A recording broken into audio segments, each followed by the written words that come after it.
स्टार्टअपचा founder असतो तो CEO असतो, चीफ एक्झिक्युटिव्ह ऑफिसर. म्हणजे त्याला आपण मुख्यमंत्री म्हणूया किंवा पंतप्रधान म्हणूया, त्याला अल्टिमेटली एक्झिक्युशनची सगळी जबाबदारी असते. परंतु हळूहळू जसा स्टार्टअप वाढतो तसं त्याला आणखीन टीम बिल्ड करणं गरजेचं असतं. यातलं सगळ्यात सेकंड महत्त्वाची पोझिशन म्हणजे CFO, जो सगळं फायनान्स मॅनेज करतो.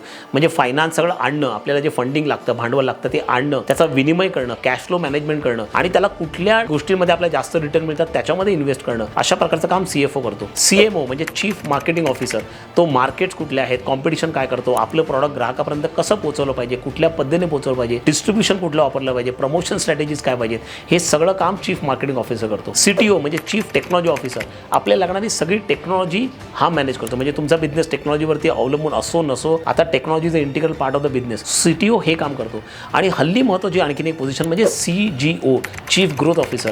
आपण जो बिझनेस करतोय तो पुढच्या वेक्टरला नेताना त्याला आणखीन ग्रो कसं करायचं, कुठलं डायव्हर्सिफिकेशन करायचं, कुठल्या क्षेत्रामध्ये आपल्या सर्व्हिसेस वाढवायच्या, हे काम चीफ ग्रोथ ऑफिसर करतो. या सगळ्या पोझिशन जसा स्टार्टअप वाढतो तसतशा फार इम्पॉर्टंट बनतात आणि ॲज अ स्टार्टअप फाउंडर त्या करणं अत्यंत गरजेचं आहे.